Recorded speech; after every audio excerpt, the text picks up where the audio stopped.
Hello guys, good morning. How are you all? Hoping you all be good. This is Brijesh. Welcome to my channel Vikas academy. So आज class में हम लोग discuss करने वाले हैं world geography through maps का। ये हमारा 4th लेक्चर होगा जो हम लोग एशिया के बारे में कवर किया जा रहा था टॉपिक। तो ये हमारा एशिया का लास्ट और 4th लेक्चर होगा। मैंने आपको बताया था पहले कि एशिया कम से कम थोड़ा लंबा टॉपिक होता है, तो एशिया को 3-4 वीडियो में हम लोगों को पढ़ना ही पड़ेगा, ठीक है, ताकि सब कुछ कंप्रहेंसिव कवर हो सके। तो आज के लेक्चर जो हमारा होगा वेस्ट एशिया के बारे में। वेस्ट एशिया के बारे में हम लोग क्या पढ़ेंगे? माउंटेन्स पढ़ेंगे वेस्ट एशिया का, plateaus, deserts, rivers, water bodies, climatic conditions, resources, industries, ports and cities, important cities. ये सारी टॉपिक हम लोग आज के ही क्लास में पढ़ने की कोशिश किया जाएगा, ठीक है। ये मैं आपको बता दूं, जो हम लोग सीरीज़ कवर किया जा रहा है या प्री प्लस मेंस दोनों के लिए इम्पॉर्टेंट है। 2023 के लिए जो भी एस्पिरेंट्स IAS PCS का एग्ज़ाम दे रहे हैं उनके लिए काफ़ी इंपॉर्टेंट है, प्लस वनडे एग्ज़ाम के लिए भी काफ़ी इंपॉर्टेंट है, ठीक है। ये कोशिश मैं कर रहा हूँ कि बायलिंगुअल पढ़ाऊँ आपको। मैटर आपका जो है वो सब इंग्लिश में है, लेकिन मैं आपको जो एक्सप्लेन करूँगा वो सब हिंदी में ही करने की कोशिश करूँगा, ताकि दोनों एस्पिरेंट्स जो हैं आप लोग हिंदी मीडियम से इंग्लिश मीडियम से दोनों के लिए बेनिफिशियल हो सके, ठीक है। तो चलते समझते हम लोग। चलिए इसके पहले फटाफट आप लोग जुड़ जाइए, चैनल को सब्सक्राइब कर लीजिए, बेल आइकन प्रेस कर लीजिएगा, सो दैट आने वाली वीडियो की सारी नोटिफिकेशन आपको मिल सके। तो हम लोग आज चलेंगे, समझेंगे वर्ल्ड ज्योग्राफी थ्रू मैप्स का वेस्ट एशिया लेक्चर 4। अब हम लोग देखते हैं क्या क्या हम लोग इसमें पढ़ेंगे। वेस्ट एशिया में हम लोग पढ़ने वाले हैं इंट्रोडक्शन पहले पढ़ा जाएगा, समझा जाएगा इंट्रोडक्शन। इसके बाद लैंड में क्या क्या देखेंगे, mountains, प्लेटू of Arabia important very है। आर्मेनियन नाट कहाँ पर होता है, ठीक है। इसके बाद डेजर्ट्स में आ जाएंगे, अरबियन डेजर्ट पढ़ा जाएगा। रिवर्स पढ़ा जाएगा, इंपॉर्टेंट रिवर्स, जैसे टाइग्रिस रिवर है, यूफ्रेट्स रिवर है, जॉर्डन रिवर है, अमू दरिया रिवर है, सिर दरिया रिवर है। ये सारी रिवर एक चीज़ में हम लोग कवर किया जाएगा, ठीक है। ये लोकेशंस इन सब की आपको देखना बहुत ज़रूरी है, क्योंकि इंपॉर्टेंट है लोकेशन कहाँ पर है, इन सब चीज़ों के लिए आपको देखना ज़रूरी है। वाटर बॉडीज़ पढ़ा जाएगा, जैसे Red Sea, Dead Sea, Lake Van, Lake Urmia, Persian Gulf, Caspian Sea and Aral Sea. ये सारी चीज़ें हम लोग पढ़ा जाएगा इसमें, पूरा कंप्रहेंसिव। आपको लोकेशन याद रखना है, देखते रहना है, ठीक है। फिर उसके बाद climatic condition of West Asia, resources and utilisation, industries, important cities, important ports. ये सारे टॉपिक हम लोग पढ़ने की कोशिश करेंगे, ठीक है। चलते हैं हम लोग अब एक एक करके समझने की कोशिश करते हैं। इसके पहले आपसे रिक्वेस्ट है कि चैनल को सब्सक्राइब कर लीजिएगा, दूसरों तक भी शेयर करिए ताकि उनको भी बेनिफिट इसका मिल सके। कमेंट कर दीजिए बॉक्स में, इनबॉक्स में जा कर के, प्लस कोशिश करिएगा ज़्यादा से ज़्यादा लोगों तक पहुंचाने की। अगर आपको इसकी PDF चाहिए होगी तो मेरा टेलीग्राम चैनल है, इसी नाम से BK IAS अकेडमी के नाम से ही चैनल है। तो आप जा कर के टेलीग्राम से इस सारी वीडियो की जो PDF है आप उसको वहाँ से डाउनलोड कर सकते हैं, ठीक है। ओके, चलते हैं समझते हैं हम लोग पहला लेक्चर। पहला समझते हैं इंट्रोडक्शन चलने से पहले मैं आपको बता दूं कि हम लोग पढ़ रहे हैं जो ये वाला पोर्शन आपका है वेस्ट एशिया का। यहाँ से पूरा हम देखेंगे, ये वाला पूरा एरिया जो है, ये वाला पूरा एरिया यहाँ से लेकर यहाँ तक, ये जो एरिया पूरा पढ़ रहा है ये है वेस्ट एशिया। मैंने आपको पिछले क्लास में बताया था कि अगर हम एशिया को ऐसे बीचों बीच से काटें, एक पोर्शन ऐसे, फिर बीचों बीच यहाँ से हम अगर इसको काटें तो ये 4 पोर्शन बन जाता है। इधर का हो जाएगा आपका नॉर्थ, इधर का हो जाएगा साउथ, इधर का हो जाएगा ईस्ट और इधर का हो जाएगा वेस्ट। तो ये जो पोर्शन पड़ता है इसको बोलते हैं वेस्ट एशिया। वेस्ट एशिया भी कहते हैं, प्लस इसे मिडिल ईस्ट भी कहा जाता है। तो आज हम लोग यही वाला पोर्शन पढ़ने की कोशिश किया जाएगा। पिछली क्लास में जो मैंने आपको पढ़ाया था, हम लोग पढ़े थे इस वाले पोर्शन को, जिसको बोला गया था इंडोनेशिया वाला रीजन, यानी साउथ ईस्ट एशिया।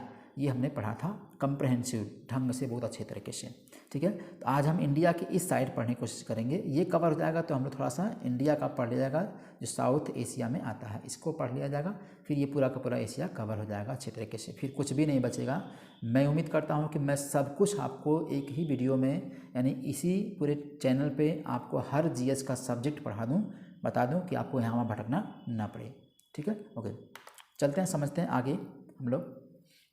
मैं आपको दिखाऊँ, देखिए कंट्री ये सब हैं, ये देखिए पूरा जितना भी ब्राइट कलर में है ये सब आपके वेस्ट एशिया कहलाते हैं। कौन कौन से कंट्री हैं? कुल टोटल इसमें 17 कंट्री आते हैं। आपको याद रखना कितने कंट्री, 17 कंट्री हैं।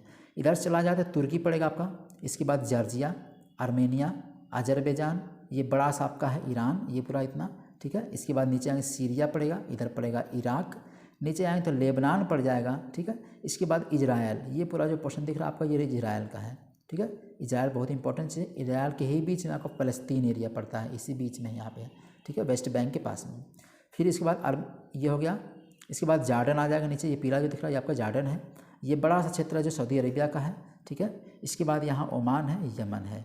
तो इतने देश आपके जो हैं एशिया में, वेस्ट एशिया में आते हैं। इसमें एक कंट्री छोटा सा पड़ता है यहाँ पे कुवैत, फिर यहाँ पे पड़ेगा एक कतर, ठीक है, कतर बहरीन, और एक आपका पड़ जाएगा इसमें UAE, राइट। ये सारे कंट्री मिला करके आपके 17 टोटल कंट्री होते हैं जो वेस्ट एशिया में आते हैं। आपने लोकेशन का देख लिया। अब ये सराउंडेड हैं, देखा जाए तो ऊपर से हम देखें तो कैस्पियन सी से सराउंडेड है, राइट। इधर ब्लैक सी से सराउंडेड है, क्लियर। इधर है मेडिटेरियन सी, भूमध्य सागर, ठीक। यहाँ है रेड सी पूरा, और यहाँ है गल्फ ऑफ अदन, और इधर है आपका अरेबियन सी, ठीक है। इसके बाद अंदर जाएंगे तो आपको मिलेगा गल्फ ऑफ ओमान, और यहाँ मिल जाएगा पर्शियन गल्फ। तो इन सब वाटर बॉडीज से क्या है, वेस्ट एशिया घिरा हुआ है। सबसे इम्पोर्टेंट रीजन है आपका IR के लिए। इधर आपका पड़ेगा इंडिया, इस तरफ पड़ेगा आपका इंडिया, इधर से हम इधर तरफ जाएंगे वेस्ट की तरफ इंडिया से, तो ये पूरा पड़ेगा वेस्ट एशिया, ठीक है। तो ये पॉलिटिकल मैप हो गया वेस्ट एशिया का, आपने ज्योग्राफिकल मैप देख लिया, ठीक है। ये सारे कंट्री हैं। बॉर्डर्स आपको देखना है कहाँ कहाँ से बॉर्डर्स लगे हुए हैं, थोड़ा सा बॉर्डर देख लेते हैं किस देशों से लगे हुए हैं, देख लीजिए, एक दूसरे से शेयर बनाते हैं। आपको मैं बताऊं, देखिए ये है आपका एक तरह से कहा जाए इराक है, थोड़ा सा इधर से लगा हुआ है, नहीं तो ये होता आपका लैंड लॉक्ड, राइट। आपको देखना है ये वाला पोर्शन जो दिख रहा है पीला जॉर्डन, ये है पूरा लैंड लॉक्ड है, इसका बॉर्डर यहाँ पे फिलहाल नहीं लगता है क्योंकि बीच में इजराइल रहता है, ऊपर लेबनान बन जाता है, राइट। तो ये लैंड लॉक्ड हो जाएगा। यहाँ पे आर्मेनिया भी आपका लैंड लॉक्ड है, इन सब से घिरा हुआ है पूरा, राइट। ये लैंड लॉक हो गया, और बाकी कोई यहाँ पे लैंड लॉक्ड कंट्री नहीं है, राइट। सबकी बॉर्डर कम से कम किसी न किसी बॉडी से, वाटर बॉडी से लगा हुआ है, ठीक है। ओके, आगे चला जाए, ठीक है। सीक्वेंस आप देख लीजिएगा, जैसे ब्लैक सी इधर से इधर की तरफ आएंगे तो ब्लैक सी पड़ेगा, इसके बाद यहाँ से आ गए तो आप कैस्पियन सी पड़ेगा, इधर की तरफ आ जाएंगे तो आपका रेड ये अरेबियन सी मिल जाएगा, ठीक है। इधर रेड सी मिल जाएगा, और फिर आपका मेडिटेरियन सी मिल जाएगा। तो आप सराउंड घेर देंगे पूरा, तो ये आपके सारे वाटर बॉडीज मिल जाएंगे। अंदरूनी जो वाटर बॉडी रेड सी मिल जाएगा, देखिए, ठीक है। इधर आपका अरेबियन सी, इधर कैस्पियन सी, इधर ब्लैक सी, और इधर आपका मेडिटेरियन सी, ठीक है। ये सब हो गया, समझ में आ गया। आगे चला जाए। अब पहला जो हमारा होगा इंट्रोडक्शन, वेस्ट एशिया के बारे में समझते हैं क्या है। वेस्ट एशिया को हम मिडिल ईस्ट भी कहते हैं। इसमें कौन कौन सी कंट्री है मैं आपको दिखा दिया हूँ मैप में, नाम देख लेते हैं। Iran, Iraq, UAE, Oman, Yemen, Saudi Arabia, Jordan, Syria, Turkey, Azerbaijan, Armenia, Georgia, Lebanon, Israel, फ़लस्तीन, कतर एंड कुवैत। ये कुल मिला के 17 कंट्रीज़ आपके वेस्ट एशिया में आते हैं। आपने यहाँ तक देख लिया, राइट। अब ये बहुत ही इंपॉर्टेंट रीजन है, और ये यहाँ के जितने भी कंट्रीज़ हैं they all are under developing, वे सब डेवलपिंग कंट्री में आते हैं। अभी भी कोई कंट्रीज में डेवलप्ड नहीं है, याद रखना है। मोस्टली जो है कंट्री डेवलपिंग आते हैं, इजराइल डेवलप्ड हैं, राइट। तो सबसे इंपॉर्टेंट ये रीजन होता है पॉलिटिकल इंस्टेबिलिटी, अस्थिरता। पॉलिटिकल अस्थिरता यहाँ पे अक्सर देखने को मिलती है, हमेशा न्यूज़ में रहता है ये सब एरिया आपका, राइट। तो हम देखते हैं पहला आप हमारा द लैंड के बारे में पढ़ते हैं, कौन कौन से लैंड बॉडीज़ हैं। जैसे मान लीजिए माउंटेन्स और अपलैंड या प्लेटूज देखते हैं। तो पहला जो आपका पड़ेगा प्लेटू ऑफ अरेबिया, अरेबियन प्लेटू। ये कहा गया है western most part of Asia. ये कहा गया है एशिया का सबसे वेस्टर्न मोस्ट है, यानी कि सबसे वेस्ट में पड़ रहा है ये कौन सा, अरेबियन डेजर्ट। अरेबियन डेजर्ट कहाँ है, देखिए ये पूरा एरिया पड़ता है अरब का, ये पूरा देखिए जो घिरा हुआ इधर रेड सी से और ऊपर पर्शियन गल्फ से। तो ये पूरा का पूरा एरिया जो पड़ जाता है आपका ये है अरेबियन पेनिनसुला, राइट। ये पूरा अरेबियन पेनिनसुला है। अरब आपका देश है, सऊदी अरेबिया ये है। तो इसको हम बोलेंगे वेस्टर्न मोस्ट पार्ट पे पड़ रहा है एशिया के, ये बोलते हैं अरेबियन प्लेटू, राइट। अब ये इंपॉर्टेंट क्यों है, क्योंकि सिंपल सी बात है, ये लो रेनफॉल इस एरिए में होता है, रेनफॉल बहुत कम होती है, इसीलिए इसको बोलते हैं यहाँ पे एरिडिटी बहुत हाई होती है, शुष्कता बहुत ज़्यादा होती है, क्लियर। ये एरिया जो होता है पेट्रोलियम में रिच है, ये जो एरिया है पूरा का पूरा पेट्रोलियम में काफ़ी रिच है। रेनफॉल बहुत कम होती है इस एरिया में, पेट्रोलियम काफ़ी रिच है, क्लियर हो गया। तो अरेबियन पेनिनसुला आपको समझ में आ गया, क्लियर है। सऊदी अरेबिया में है अरेबियन पेनिनसुला, अरेबियन प्लेटू आपने दोनों देख लिया, क्लियर। अब देखते हैं आर्मेनिया नाट, जैसे आपने अभी पिछले क्लास में पढ़ा था, एक पामीर का नाट था, ठीक है, एक पामीर का पठार था, उसी तरह से आर्मेनिया का भी पठार है, एक नाट है। नाट का मतलब एक कोई भाग होता है इससे उभरा हुआ था और इधर से कुछ माउंटेन्स वगैरह निकले होते हैं वहाँ से, ठीक है, तो इसको बोलते हैं नाट, राइट। तो आर्मेनिया नाट के बारे में पढ़ते हैं। ये आपको यहाँ दिख रहा, मैप में दिखा दूँ, ये जो पोर्शन दिख रहा है येलो कलर का, ये है आपका आर्मेनिया नाट। यहाँ से देखेंगे तो ये माउंटेन इधर की तरफ गया है, ये इधर की तरफ गया है, ये इधर गया है और ये इधर आया है। तो इसका मतलब ये उभरा हुआ भाग ऊंचाई है, यहाँ से सब माउंटेन की तरफ बढ़े हुए हैं, ठीक है, जैसे आपका पामीर का पठार था। क्लियर हो गया। तो ये देखते हैं कौन कौन सी चीज़ें यहाँ पे हैं। पहला है माउंट पोंटस माउंटेन है, ठीक है, या पोंटिक भी कहते हैं, इसको पोंटिक माउंटेन कहते हैं। अनातोलिया का पठार बीच में पड़ जाएगा, फिर उसके बाद पड़ जाएगा तौरुस माउंटेन। तो क्रम से पहले पोंटिक माउंटेन, अनातोलिया पठार तुर्की वाले रीजन में, फिर तौरुस। ये तीनों एरिया कहाँ पड़ रहे हैं? तुर्की में पड़ रहे हैं। क्लियर हो गया। अब इधर आते हैं तो यहाँ पे पड़ेगा एल्ब्रुज माउंटेन, ठीक है, एल्ब्रुज माउंटेन में पड़ेगा। फिर प्लेटू ऑफ ईरान पड़ जाएगा, ईरान का प्लेटू, और फिर नीचे इसके पड़ जाएगा जाग्रोस माउंटेन। अब ये तीनों माउंटेन चीज़ें कहाँ मिल रही हैं आपको? ये सब मिल रही हैं ईरान वाले एरिया में। क्लियर हो गया। वेरी इंपॉर्टेंट, ये आपको लोकेशन और आपको मैप बहुत ध्यान से देखना है, समझना है, राइट। ये सब के सब, ये चारों जो माउंटेन हैं और दोनों प्लेटू हैं, ये सब के सब आर्मेनिया नाट के ही भाग हैं, आर्मेनिया नाट के ही पार्ट हैं। क्लियर हो गया, समझ में आ गया। यानी ये उभरा हुआ भाग होगा, राइट, समझ में आ गया। एक बार देख लीजिए फिर, पोंटिक माउंटेन, अनातोलिया पठार और तौरुस इधर हो जाएंगे इसके वेस्ट साइड में, और इसके ईस्ट साइड में हो जाएंगे Elburz Mountain, plateau of Iran and Zagros Mountain. ये तीनों इधर हो जाते हैं। क्लियर हो गया। यानी ये सब अरेबियन पेनिनसुला के ऊपर पड़ रहा है हिस्सा। समझ में आ गया, राइट, ओके। कौन कौन से माउंटेन आपने देख लिया। Mountain range extends into the Turkey, Georgia, Azerbaijan, Armenia and Iran. ये सब देखिए, इधर है तुर्की है पूरा, जॉर्जिया भी पड़ जाएगा, ठीक है, अजरबैजान हो जाएगा, आर्मेनिया हो जाएगा, और उधर ईरान वाले एरिया पूरा का पूरा हो जाएगा, राइट। तो ये हो गया आपका आर्मेनियन नाट। मेरे ख्याल से समझ में इतना आ गया होगा। आगे चला जा, ये वाला पोर्शन खत्म हो गया। नेक्स्ट चलते हैं, डेजर्ट के बारे में देखते हैं। एशिया के, वेस्ट एशिया के डेजर्ट कौन कौन से हैं? सबसे इंपॉर्टेंट डेजर्ट आपको मैंने बताया अरेबियन डेजर्ट। अरेबियन डेजर्ट जो आपको देखते, ये पूरा एरिया पड़ा, मैंने आपको बताया कि ये अरेबियन डेजर्ट है, और ये रूबल खाली जो है इसी डेजर्ट का एक हिस्सा है, राइट, एक इसी डेजर्ट का हिस्सा है। तो ये वाला सऊदी अरेबिया है, इसी डेजर्ट का एक हिस्सा है। क्लियर हो गया। अब ये डेजर्ट एकदम सूखा होता है। सूखा का मतलब सैंडी डेजर्ट है। ये सैंडी डेजर्ट का मतलब बालू वाले डेजर्ट हैं पूरा पूरा। इधर का जो डेजर्ट होता है ईरान वाला, इसमें दस्ते काबिर, दस्ते लूट, दो डेजर्ट हैं। ये आपको याद रखना, ईरान में पड़ते हैं दस्ते काबिर और दस्ते लूट। ये दो डेजर्ट हैं, ये दोनों साल्टी डेजर्ट हैं, मतलब इनमें थोड़ा नमक का अंश पाया जाता है इन सब डेजर्ट में, राइट। क्लियर हो गया। क्योंकि समुद्र से कुछ नमी यहाँ पे पाई जाती है, इसी वजह से इसको साल्टी डेजर्ट भी कहते हैं। ये वाला पूरा एरिया सैंडी डेजर्ट कहलाता है। कौन सा? सऊदी अरेबिया वाला है, राइट। क्लियर हो गया। अब देखिए पढ़ते, Arabian desert is a vast desert wilderness stretching from the Yemen to the Persian Gulf. Yemen से लेकर, ये नीचे यमन है, ऊपर ओमान है, यहाँ से लेकर पूरा तक यहाँ तक फैला हुआ है पूरा का पूरा, ठीक है। And from Oman to Jordan and Iraq. देखिए यहाँ से ओमान ऊपर पड़ेगा, जॉर्डन इधर पड़ जाएगा यहाँ तक, और ऊपर इराक तक, यहाँ तक पूरा एरिया कवर कर रहा है। इसको क्या बोलते हैं? सऊदी अरेबिया का डेजर्ट, राइट, समझ में आ गया। ये पूरा का पूरा शुष्क होता है, सैंडी डेजर्ट है। ये जो डेजर्ट है आपका ईरान का, ये डेजर्ट साल्टी डेजर्ट है। क्लियर हो गया, okay. Rub al Khali is the part of this desert, सही है। This is the largest desert in the Asia. Asia में सबसे बड़ा डेजर्ट यही है। इवन एशिया में क्या कह सकते हैं, one of the largest desert of world, world का सबसे बड़ा डेजर्ट भी है ये, राइट, समझ में आ गया। तो आपने देख लिया माउंटेन और डेजर्ट, दो चीज़ कवर हो गई। तीसरा हमारा रिवर्स। रिवर देखते हैं कौन कौन से इंपॉर्टेंट रिवर हैं किसमें? वेस्ट एशिया में। वेस्ट एशिया के रिवर कौन कौन? जैसे जॉर्डन है, यूफ्रेट्स है, और टाइग्रिस, करून, अरास, अमू दरिया एंड सील दरिया। ये सारे इंपॉर्टेंट आपके रिवर है वेस्ट एशिया के।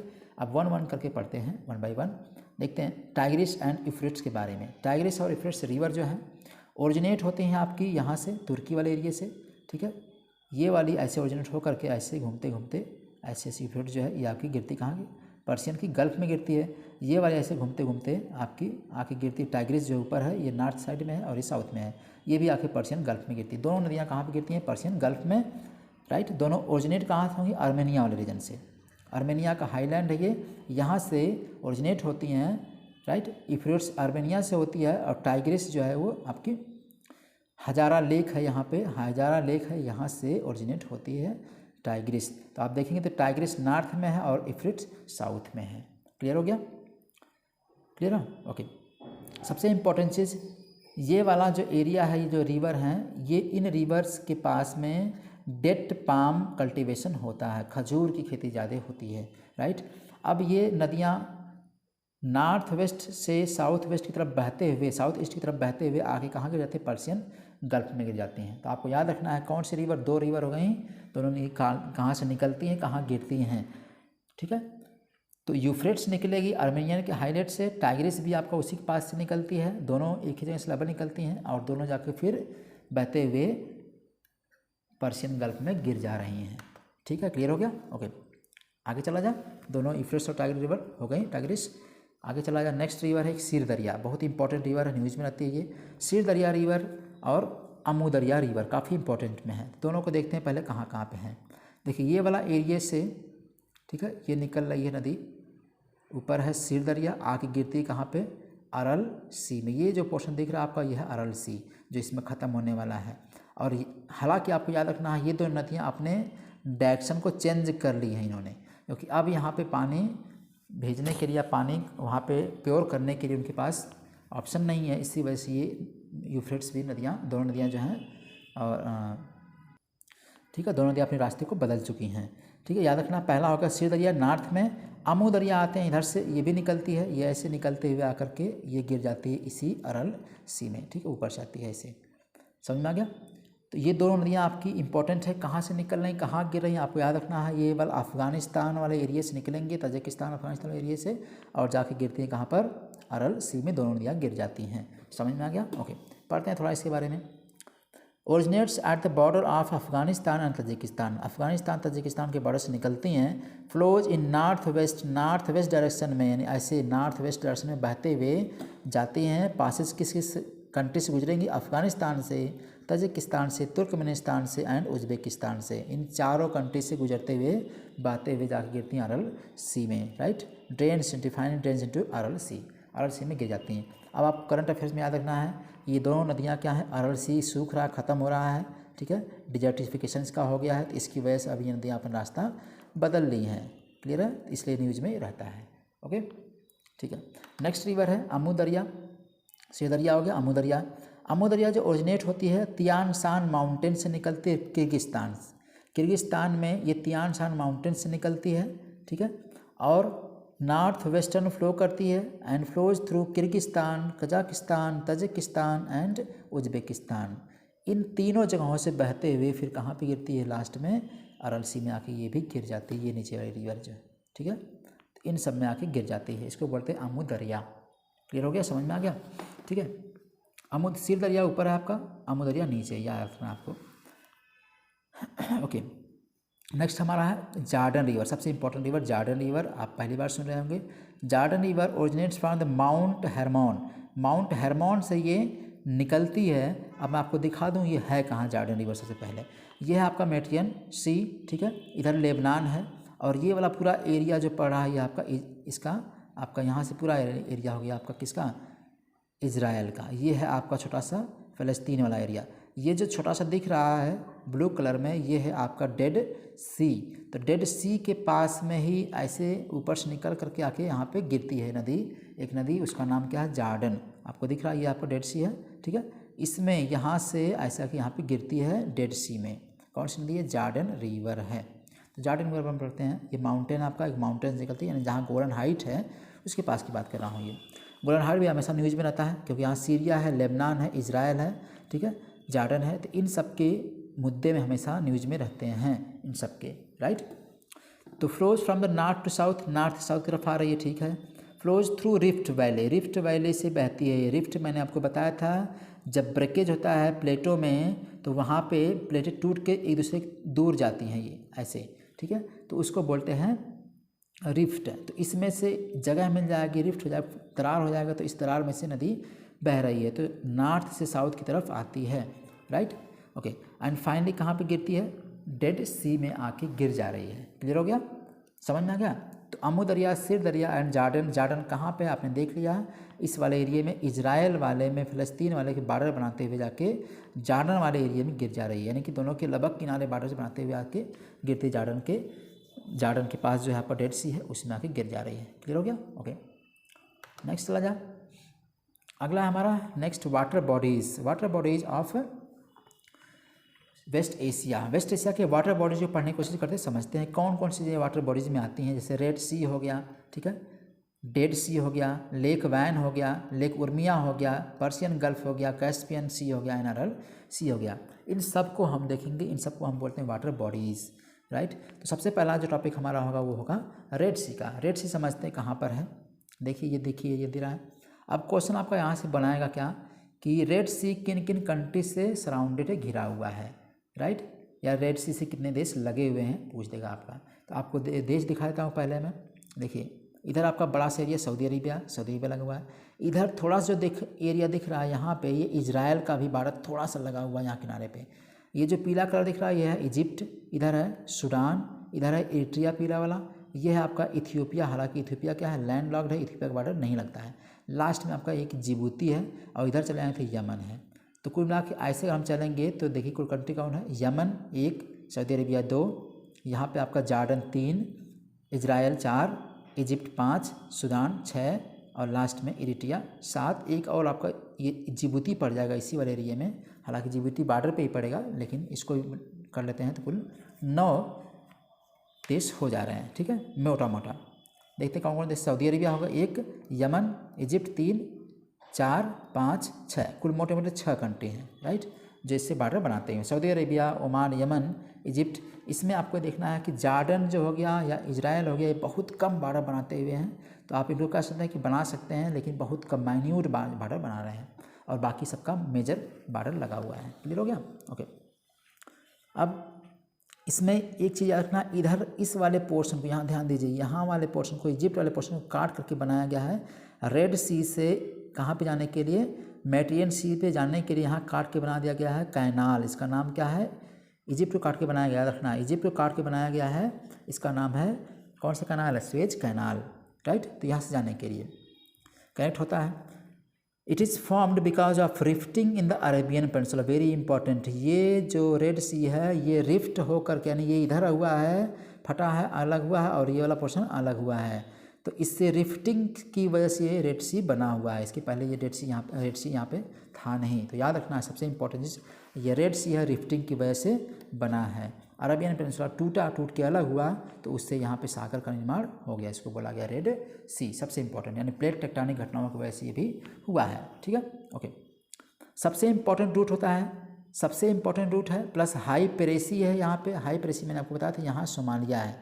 नीचे तरफ आएंगे यहाँ पे तो सोमालिया पड़ेगा। तो सोमालिया जो एरिया है, सोमालिया हमेशा पिरेसी के लिए बहुत नाम न्यूज में रहता है, बहुत ही उसका नाम है। लुटेरे होते हैं, समुद्री लुटेरे, यहाँ से कोई ट्रेड होता है तो उसको लूटने की कोशिश करते हैं, राइट। सबसे इम्पोर्टेंट चीज़, यहाँ पे एक स्टेट है यमन और जिबूती के बीच में, इसको बोला गया है बाबल मंदाब। जो यहाँ अदन की खाड़ी मिलेगी और यहाँ पे क्या मिलेगा, रेड सी अदन की खाड़ी के दोनों को कनेक्ट करेगा। क्या नाम उसका है, बाबल मंदाब। अलग कर रहा है किसको, जिबूती को, नीचे वाले रीजन को, ऊपर यमन और जिबूती को, दोनों को डिवाइड कर रहा है ये स्टेट। इसका स्टेट का नाम है बाबल मंदाब, राइट। क्लियर हो गया? ओके। अब Gulf of Aqaba is north eastern extension of Red Sea. Gulf of Aqaba जो है north eastern extension of Red Sea है, यानी कि यहाँ की बात कर रहा है, नॉर्थ एक्सटेंशन ऊपर वाले पोर्शन की, तो इसकी बात कर रहा है। इसको बोला गया गल्फ ऑफ अकाबा। यहाँ पे आपकी गल्फ हो जाएगी, ठीक है, ये वाला पोर्शन, ठीक है, ओके। इधर तो रेड सी हो गया आपका, यहाँ पे रेड सी के बाद फिर यहाँ पे स्वेज कैनाल हो गया, और ये आपका गल्फ ऑफ अकाबा हो गया। क्लियर हो गया? तो आप पूछेगा तो आपको बताना है गल्फ अकाबा किसके बीच है। इधर आपका पड़ जाएगा सऊदीया, इधर पड़ जाएगा इजिप्ट, दोनों के बीच में यहाँ पे गल्फ ऑफ अकाबा है। क्लियर हो गया? ओके, ठीक है, आगे चला जाए। It is bordered by Egypt, Israel, Jordan, Saudi Arabia. कह रहा है कि ये किन किन देशों से बॉर्डर बनाया हुआ है। ये गल्फ ऑफ अकाबा जो है वो आपका इससे बॉर्डर बना रहा है, ठीक है। गल्फ ऑफ स्वेज कैनाल आपने देख लिया, north western extension of Red Sea का है, ठीक है। It is a part of Egypt, Egypt का ये हिस्सा है रेड कैनाल। यहाँ पे स्वेज कैनाल। ठीक है, ओके, यहाँ तक समझ में आ गया। ठीक है, अब ये हो गया आपका रेड सी। रेड सी के बारे में इतनी इन्फॉर्मेशन आपने देख लिया, काफ़ी इंपॉर्टेंट थी, इतना आपने देख लिया, इतना बहुत है। चलते हैं नेक्स्ट पे, हमारा वाटर बॉडी डेड सी, सबसे इंपॉर्टेंट, आपको मैंने डेड सी अभी दिखाया भी है, फिर से थोड़ा देख लेते हैं इसको।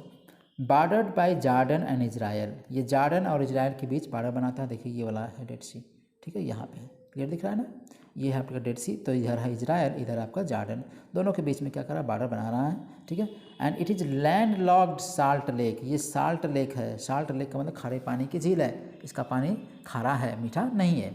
ठीक है, and lies in the rift valley, very important, फिर आपका हो गया, ये रिफ्ट वैली में बसी हुई है। रिफ्ट वैली का मतलब दरारों में फटने के बाद जो पानी, जो ये जगह बनी है, इसमें पानी इकट्ठा हुआ है, इसकी वजह से इसको रिफ्ट वैली कहते हैं। ठीक है, रिफ्ट वैली में आपका बसी हुई है। ठीक है, it is the lowest point on land surface, सबसे इंपॉर्टेंट पॉइंट, ये डेड सी क्यों कहा गया है, इसका नाम डेड सी क्यों पड़ा है, सिंपल सी बात है। डेड सी का मतलब ये होता है, समझिए, जैसे जो स्थल है ये, ठीक है, स्थल पे आपके माउंटेन्स वगैरह सब हैं।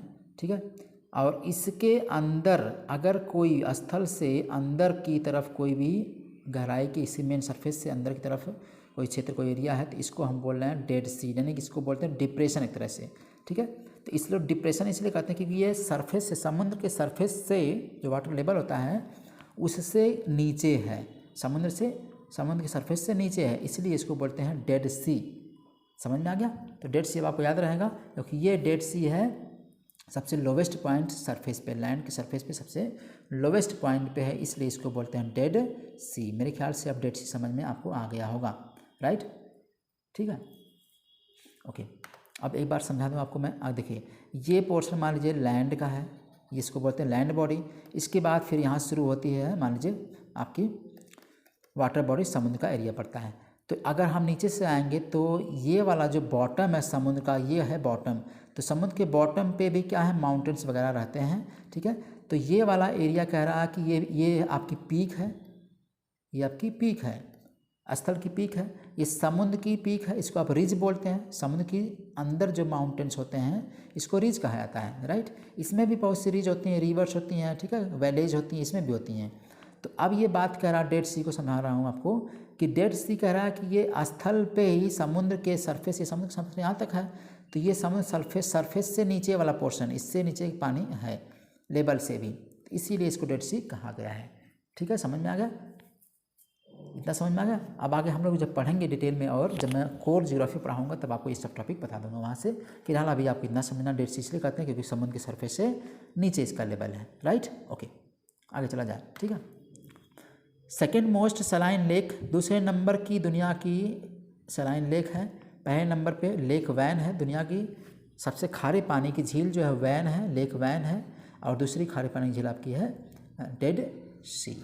क्लियर हो गया, समझ में आ गया। ठीक है, तो 2 सागर हमने पढ़ लिया, 2 वाटर बॉडीज़ पढ़ लिया। नेक्स्ट चलते हैं, आगे देखते हैं। लेक वैन सिंपल से तुर्की में है, और most saline water body in the Asia में है, एशिया का सलाइन बॉडी है ये पूरा। ठीक है, लेक उर्मिया, आपको मैंने पहले बताया था, उर्मिया लेक कहाँ पे है, ईरान में है, रामसार साइट भी है, और ये 90% तक क्या हो कि सड़क हो चुकी, ख़त्म हो चुकी है।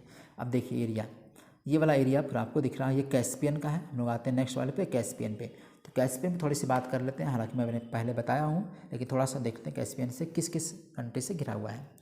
देखते हैं, बॉर्डर करता है ऊपर कजाकिस्तान, ठीक है, कजाकिस्तान से बॉर्डर पूरा यहाँ से लेकर यहाँ तक कर रहा है, तुर्कमेनिस्तान कर रहा है यहाँ से यहाँ तक पूरा, इधर ईरान से कर रहा है यहाँ तक, फिर उसके बाद अजरबैजान, ये वाला पूरा पोर्शन, फिर उसके बाद रसिया।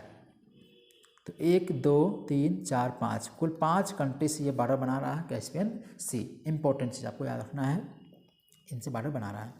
अब जो हम लोग बात कर रहे थे अभी लेक वैन की, तो ये आपका पोर्शन पड़ गया आपका तुर्की का। तो तुर्की में लेक वैन यहाँ पे मिल गई, लेक उर्मिया ईरान में मिल गई, और ईरान में ही एक छोटी सी लेक है, इसका नाम है दरिया मार्क। दरिया मार्क इसका लेक है, या दरियाई नमक इसको कहते हैं, दरियाई नमक भी कहते हैं। तो ये ईरान में दोनों लेक हैं, लेक उर्मिया और दरियाई नमक। ठीक है, और एक आपका लेक वैन, ये तीनों लेक आपने यहाँ पे देख लिया। क्लियर हो गया, समझ में आ गया। एरिया कौन कौन सा पड़ा, आप एरिया देखते जाइएगा, मैप में बार बार देखेंगे तो याद हो जाएगा। हालांकि मैप आप देखने वाली चीज़ है, जितनी बार आप देखेंगे याद हो जाएगा, रटने वाली चीज़ें नहीं होती हैं। ठीक है, समझ में आ गया। आगे चला जाए नेक्स्ट।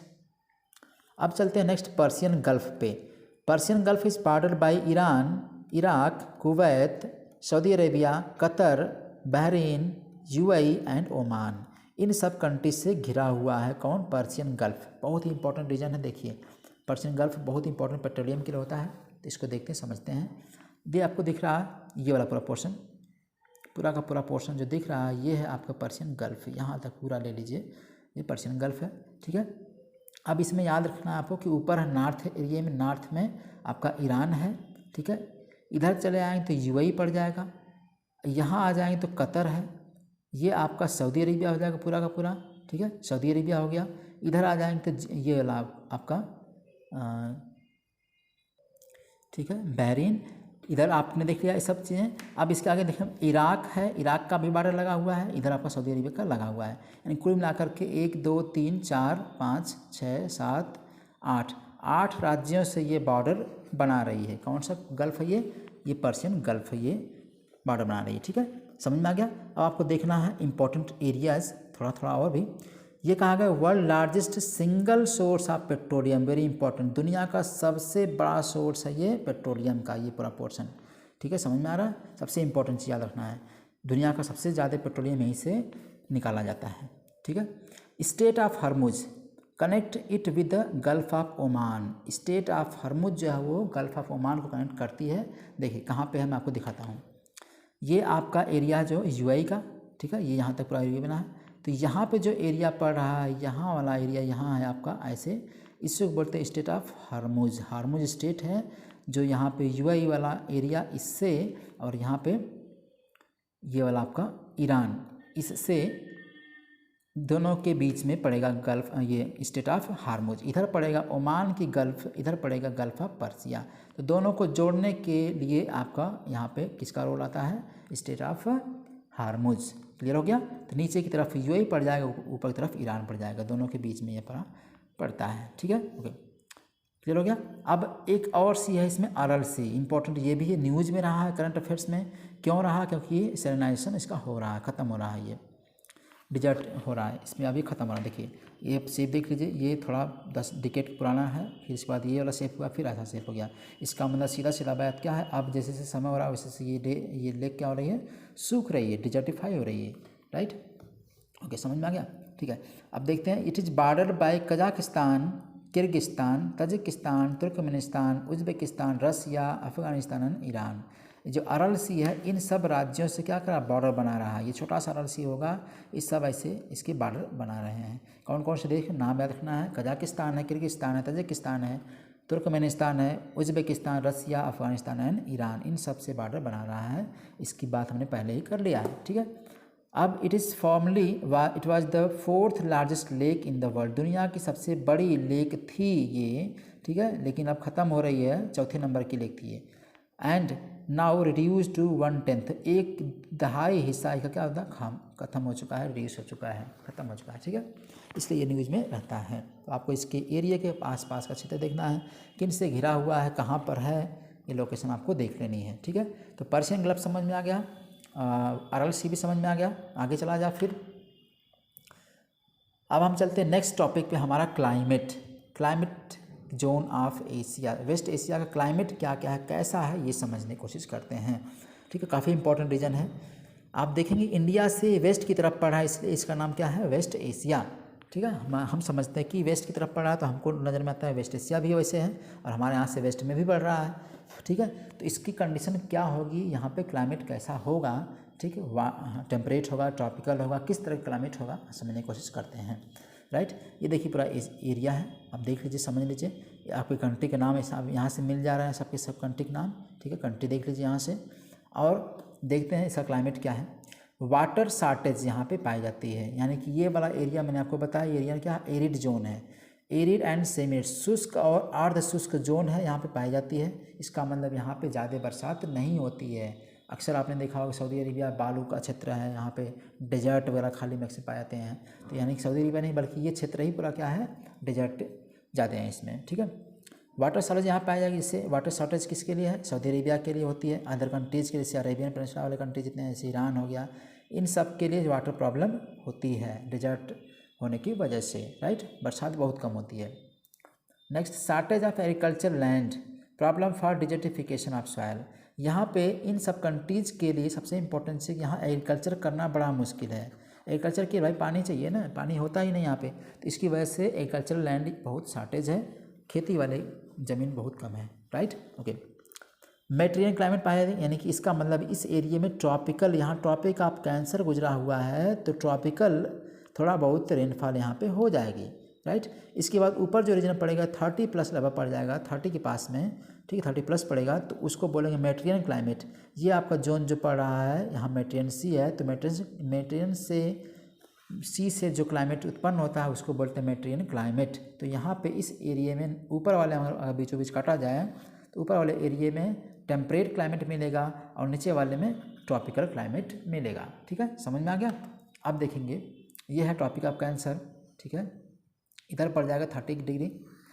तो कोशिश देख लीजिए कि ये वाला जो जोन पड़ा ऊपर का एरिया ये है टेम्परेट जोन में, यानी यहाँ पे थोड़ा ठंडी रहेगी, और यहाँ वाले एरिया में ट्रॉपिक में पड़ रहा है तो यहाँ पे बरसात भी कम होती है हालांकि दोनों जगहों पे, ठीक है। तो ये वाला जोन एकदम हॉट में पड़ जाएगा, गर्म टेम्परेचर इसका ज़्यादा रहेगा, इधर वाले का इधर थोड़ा सा कम हो जाएगा, क्लियर हो गया। तो क्लाइमेट जो टेम्परेचर है इसका है वो टेम्परेचर के हिसाब से हम क्लाइमेट फिक्स करते हैं, तो ये ट्रॉपिकल जोन पड़ जाएगा, ये पड़ जाएगा टेम्परेट जोन।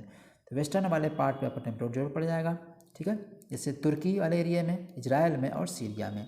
ये तुर्की है, इजराइल है, आप ये इजराइल है और ये सीरिया है। तो इन सब जोन में कौन सा क्लाइमेट पड़ता है, यहाँ पे पड़ेगा आपका मेडिटेरियन क्लाइमेट, और बाकी सारे हिस्से में कौन सा पड़ रहा था क्लाइमेट, ट्रॉपिकल क्लाइमेट। तो सेमी एरिड और एरिड जोन है ये, प्लस आपका मेडिटेरियन क्लाइमेट। तो यानी इसका मतलब कुल मिलाकर हो गया यहाँ पे 2 क्लाइमेट मिलती है, ऊपरी वाले हिस्से में पड़ेगी आपकी जिसमें तुर्की, इजराइल और सीरिया है, वहाँ पर मेडिटेरियन क्लाइमेट मिलेगी, और निचले वाले हिस्से में और इसके ईस्टर्न वाले हिस्से पे मिलेगा आपका ट्रॉपिकल क्लाइमेट। क्लियर हो गया, समझ में आ गया, ठीक है, आगे चला जाए। नेक्स्ट हमारा रिसोर्सेज, कौन कौन से रिसोर्सेज हैं, रिसोर्सेज कौन कौन से यहाँ पे पाए जाते हैं ये देखते हैं। सबसे इंपॉर्टेंट रीजन होता है ये रिसोर्स के लिए, ये पूरा हिस्सा देखिए, यहाँ का जो रीजन दिख रहा है आपको मैप में, देखिए काफ़ी इंपॉर्टेंट है, ठीक है, ऑयल रिजर्व के रूप में काफ़ी इंपॉर्टेंट रीजन ये मिल रहा है, देखिए, ठीक है। इसीलिए यहाँ के साथ कंट्री क्या होते हैं, ओपेक हैं, ऑयल पेट्रोलियम प्रोड्यूसिंग कंट्रीज़ कहते हैं इनको, ओपेक या ऑयल पेट्रोलियम कंट्रीज़ कहता है इनको, एक्सपोर्टिंग भी करते हैं, ओपेक का भी हैं, ठीक है। अब देखते हैं क्या क्या है।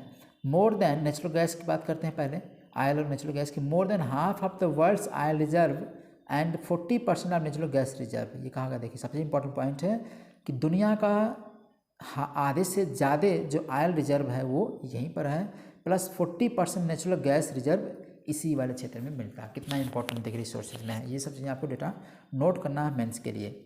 जैसे Saudi Arabia, Qatar, UAE, Iran, Iraq, Kuwait, ये सब मेजर पेट्रोलिंग प्रोड्यूसिंग कंट्री कहलाते हैं। कौन कौन से, फिर से देख लीजिए, Saudi Arabia, Qatar, UAE, Iran, Iraq and Kuwait, ये सब एरिया आपके पड़ रहे हैं ऑयल पेट्रोल प्रोड्यूसिंग कंट्री, ठीक है।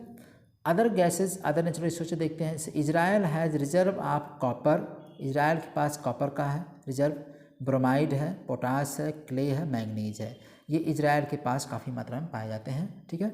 यमन एंड तुर्की के पास क्या है, they are rich in biodiversity, विविधता में वो रिच हैं, एंड वाटर रिसोर्सेज, पानी वाले में और विविधता में ये रिच हैं, ठीक है, क्योंकि समुद्र के पास पड़ रहे हैं तो इनके पास डाइवर्सिटी भी पाई जा रही है, ठीक है, प्लस वाटर रिसोर्स भी कुछ अच्छे हैं।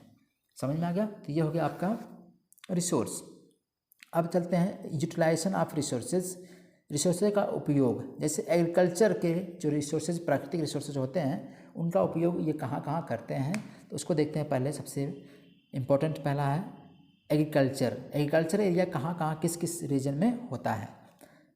ट्रॉपिकल एग्रीकल्चर यहाँ पे होती है, ठीक है। ट्रॉपिकल एग्रीकल्चर मैंने आपको दिखाया है कि ट्रॉपिकल रीजन यहाँ से है, तो यहाँ पे कौन सी फसल होगी, क्रॉप्स लाइक काटन यहाँ पे उपजाया जाएगा इस एरिया में, टोबैको तंबाकू, राइस भी थोड़ा बहुत हो जाता है, शुगर बीट भी होता है, ये सब जो फसलें हैं यहाँ पे उगाई जाएंगी, ठीक है।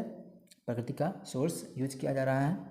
Major regions of tropical crops are Jordan, Jordan में, सीरिया में, इराक में और तुर्की में, इन सब रीजन में ट्रॉपिकल क्रॉप्स उगाई जाती हैं। जो रीजन आपने देखा है जॉर्डन, सीरिया, इराक और तुर्की, इन सब रीजन में उगाए जाते हैं ये सब फसलें, ठीक है, समझ में आ गया, याद रखना है। ओके, नेक्स्ट, अब मेडिटेरियन जो क्लाइमेट है, मेडिटेरियन एग्रीकल्चर है, उसमें क्या क्या होती है जैसे हमने पढ़ा है कि मेडिटेरियन क्लाइमेट जो होता है वो साइट्रस फ्रूट्स वहाँ पे अच्छे तरीके से होते हैं। ठंडा रीजन होता है, इसलिए वहाँ पे जो साइट्रस फ्रूट जैसे नींबू हो गया, संतरा हो गया, या जो खट्टे फल होते हैं वो अक्सर उगाए जाते हैं वहाँ पे। तो मोस्टली जो रीजन है जैसे आर्चर्ड, फ्रूट आर्चर्ड पाए जाते हैं यहाँ पे, फल के बगीचे पाए जाएंगे। ऑरेंज उगाया जाएगा यहाँ पे, ग्रेप्स उगाया जाएगा, चेरी उगाया जाएगा। ठंडे रीजन है मेडिटेरियन की वजह से, तो यहाँ पे ये सब फसलें होती हैं। ठीक है, ओके। तुर्की में ऑलिव्स उगाए जाते हैं। ठीक है, लेबनान में फ्रूट एंड ऑलिव्स भी दोनों होते हैं। इजराइल में जाफा ऑरेंज होता है, टोमेटो हो जाते हैं और लाइम्स होते हैं। ठीक है, ये मैंने आपको बताया, ये सब आपके खट्टे और ठंडे एरिया में पाए जाने वाले फ्रूट्स वगैरह हैं, तो ये सब रीजन में पाए जाते हैं। ठीक है, समझ में आ गया? Okay. Other crops are grown, जैसे कॉफ़ी भी उगाई जाती है, टेम्परेट फ्रूट्स भी उगाए जाते हैं और भी फल उगाए जा सकते हैं इस रीजन में।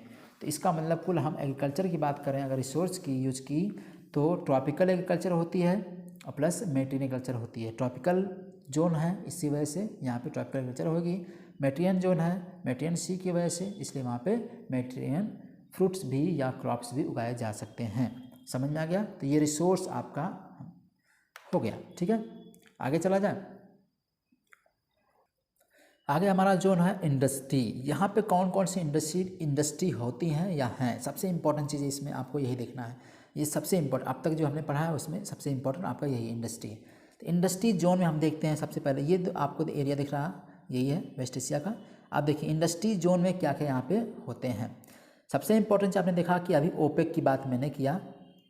ठीक है, oil producing country, oil producing country आपका पूरा रीजन है। तो अब आपका देखना है कि इंडस्ट्री यहाँ केवल ऑयल पे में डिपेंड करेंगी। ऑयल प्रोड्यूस होता है तो ऑयल रिलेटेड यहाँ पे इंडस्ट्रीज मैक्सिमम है। ठीक है, जिस कहाँ ईरान में है, इराक में है, यूएई में है, सऊदी अरेबिया में है, कतर में, इन सब रीजन में ऑयल प्रोड्यूस करने वाली इंडस्ट्री पाई जाएंगी। और बहुत सारी इंडस्ट्री नहीं, खेती करने वाली एग्रीकल्चरल इंडस्ट्री, ठीक है, और सब इंडस्ट्री बहुत कम मिलती हैं। ठीक है, क्यों? आपको बताया मैंने कि पेट्रोलियम क्षेत्र है तो पेट्रोलियम से रिलेटेड कोई इंडस्ट्री यहाँ पे बनाई जाएगी।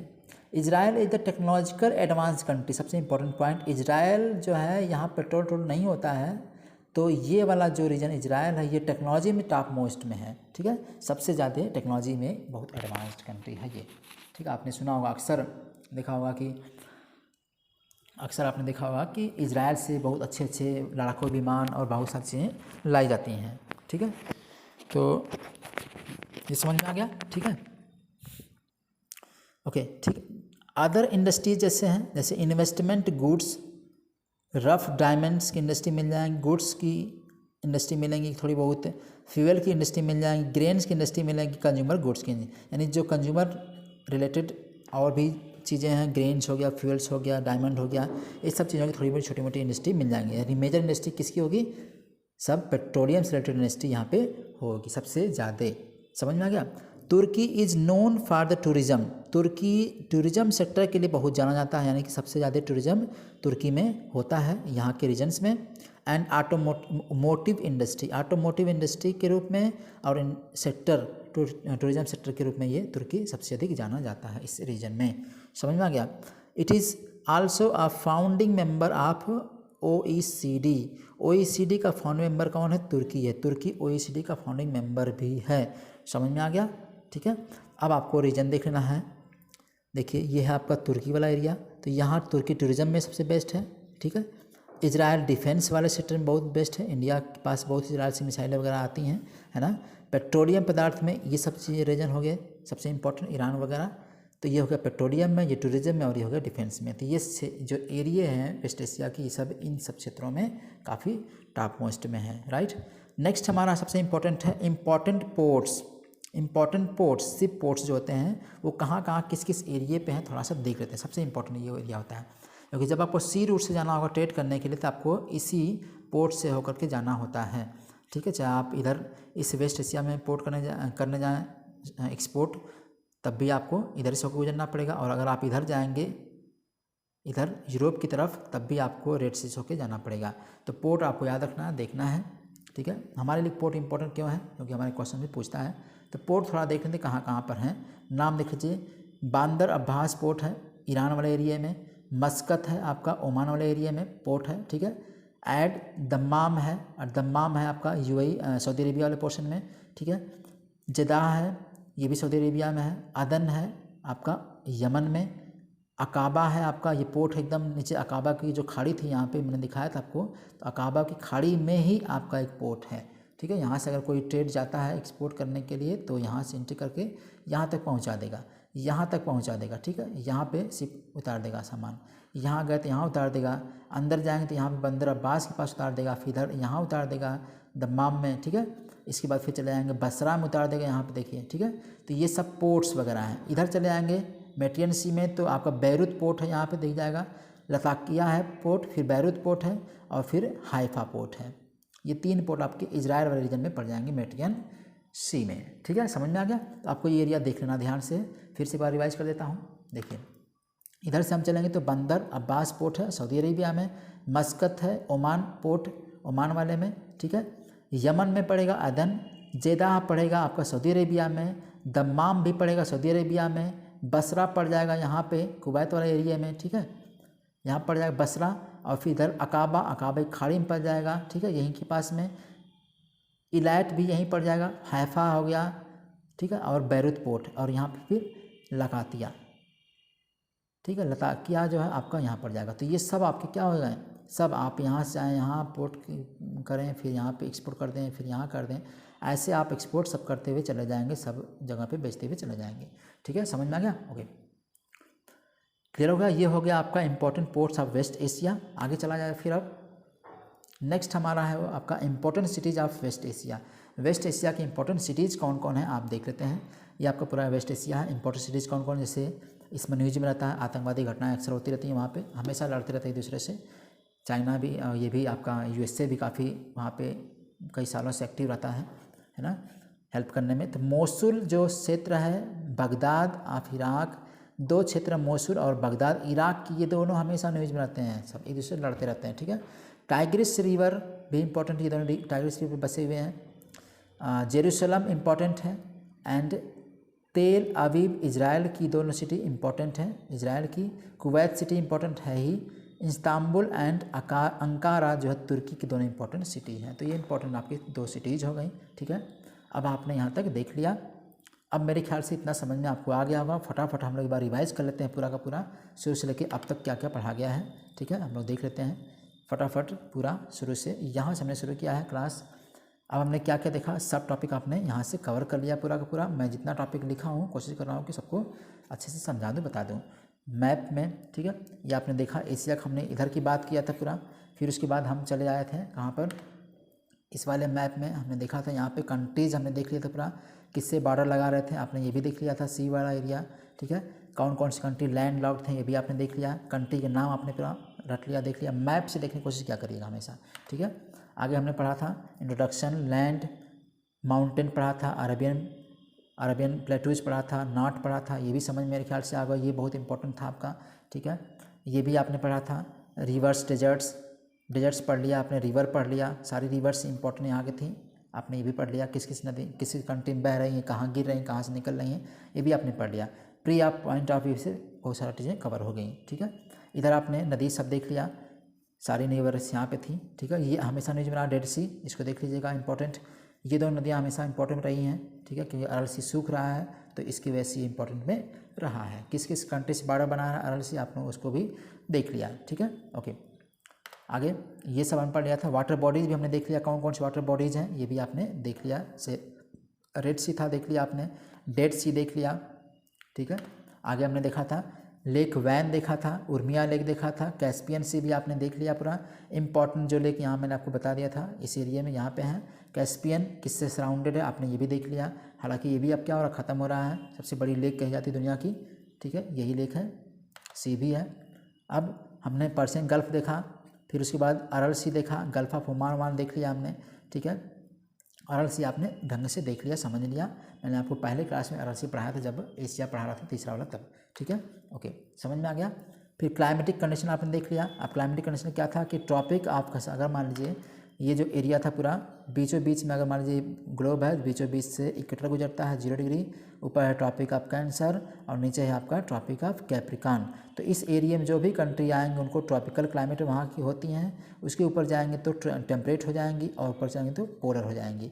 वही ठीक नीचे भी होता है और इस वाले में भी होता है। तो यहाँ पर 2 तरह के क्लाइमेट पाई जाती हैं वेस्ट एशिया में। एक ट्रॉपिकल क्लाइमेट, जो ये वाला एरिया हो जाएगा ट्रॉपिकल क्लाइमेट का, और ये वाला एरिया हो जाएगा आपका किसका, टेम्परेट क्लाइमेट का या मेडिटेरियन क्लाइमेट का हो जाएगा। ठीक है, समझ में आ गया। तो मेडिटेरियन क्लाइमेट मिलेगी यहाँ पे प्लस ट्रॉपिकल क्लाइमेट दोनों मिलेगी। मेडिटेरियन क्लाइमेट जो होगी वो ठंडी होगी, शुष्क होगी थोड़ी, और ये वाली पूरी की पूरी शुष्क होगी, ड्राई होगी। राइट, समझ में आ गया। ठीक है, अब आपको मैं थोड़ा सा कॉन्सेप्ट बताता हूँ कि डेजर्ट कैसे बनते हैं। आपने देखा होगा, समझा होगा कि हमारे यहाँ ट्रेड विंड चलती है, ट्रेड विंड चलेगी पूरे बीचों बीच से, यानी कि कह सकते हैं हम, मैं बता रहा हूँ आपको, यहाँ से समझते हैं। ठीक है, देखिए ट्रेड विंड कहाँ से होगी। ट्रेड विंड आपको मिलेगी, जैसे मान लीजिए 0 डिग्री होती है, तो 0 डिग्री पर ट्रेड विंड 30 डिग्री से 0 डिग्री की तरफ आती है। ठीक है, 30 डिग्री से 0 डिग्री तक ट्रेड विंड आती है। तो ये जो ट्रेड विंड है 30 से लेकर 0 तक की तरफ आती है, तो इसका डायरेक्शन हमेशा ईस्ट टू वेस्ट होता है। ठीक है, तो अपने साथ जब चलेगी तो हवाएं अपने साथ लेके चलेंगी, तो मॉइस्चर भी समुद्र से ले लेंगी। तो जो बरसात होती है, रेनफॉल होती है, वो अक्सर हर कॉन्टिनेंट के वेस्टर्न ईस्टर्न भाग पर होती है। बरसात जो होती है वो किसी भी, जैसे मान लीजिए कोई लैंड भाग है तो इसके वेस्टर्न ईस्टर्न भाग पे यहाँ बरसात होगी। जैसे से हवा आगे बढ़ेगी वो ड्राई, उसका मॉइस्चर ख़त्म होता चला जाएगा उस हवा का, और फिर धीरे धीरे ये वेस्टर्न भाग पर, किसी भी कॉन्टिनेंट के वेस्टर्न भाग पर डेजर्ट्स पाए जाते हैं। ये आपको याद रखना सबसे इम्पोर्टेंट चीज़ है कि डेजर्ट किसी लैंड बॉडी के वेस्टर्न भाग पे ही मोस्टली पाए जाते हैं। ठीक है, समझ में आ गया। तो इसलिए ये वाला एरिया क्या होता है, और भी ड्राई हो जाता है। ठीक है, समझ में आ गया। तो ये वाला एरिया आपका हो गया ड्राई वाला, ये हो गया आपका एरिया, यहाँ पे मेडिटेरियन क्लाइमेट मिल जाती है तुर्की, इजराइल एंड सीरिया वाले रीजन में। ठीक है, ओके, समझ में आ गया। आगे हमने देखा था रिसोर्सेज। आपने रिसोर्सेज देखा, सबसे इंपॉर्टेंट चैप्टर होता है ये रिसोर्स का, कि कौन कौन सी फसलें हो रही हैं, कौन कौन सी रिसोर्सेज यहाँ पे हैं, नेचुरल रिसोर्सेज हैं। क्योंकि जब आपका नेचुरल रिसोर्सेज रहेगा उतना ही आप देश मजबूत हो सकते हैं। तो यहाँ पे नेचुरल रिसोर्सेज क्या क्या है, कैसे, हमने इसको देख लिया है। ठीक है, खेती तभी हो पाएगी जब वहाँ पे क्लाइमेट अच्छा होगा तभी। Right, okay. इंडस्ट्रीज़ वगैरह हमने देखा था। यहाँ पे मेजर इंडस्ट्री कौन सी थी, पेट्रोलियम थी, पेट्रोलियम एरिया था, इसलिए यहाँ पे पेट्रोलियम इंडस्ट्री थी। जैसे ईरान में, इराक में, इधर कुवैत में, ठीक है, इस सब एरिया में आपका क्या था, पेट्रोलियम था। टूरिज़्म आपका तुर्की में एरिया था, और डिफेंस था आपका इजराइल में। राइट, ये आपने देख लिया, समझ में आ गया। तो इंपॉर्टेंट पोर्ट्स भी आपने देख लिया, इंपॉर्टेंट पोर्ट भी आपका पूरा कवर हो गया, कौन कौन से कहाँ पोर्ट थे आपने ये देख लिया पूरा। सभी समुद्र के किनारे पोर्ट रहेंगे, सिंपल सी बात है। आगे चलते हैं, हमने इंपॉर्टेंट सिटीज़ भी देख लिया, इंपॉर्टेंट सिटीज़ कौन कौन थी वो सब हमने इंपॉर्टेंट इसका देख लिया। तो मेरे ख्याल से अब ये टॉपिक अच्छे से कवर हो गया होगा। ठीक है, अब ये लास्ट आपका टॉपिक था पूरे वेस्ट एशिया से, यानी कि पूरा वेस्ट एशिया क्या, पूरा एशिया का लास्ट ये चैप्टर था, लास्ट क्लास था। तो अब तक के लिए जो भी टॉपिक पढ़ा गया उसको रिवाइज करते रहिए, नोट बनाते रहिएगा, आपसे रिक्वेस्ट है, प्लस लोगों तक शेयर करते चलिए। ठीक है, तो आज के लिए इतना ही। Thank you so much, God bless you all, see you soon, keep watching.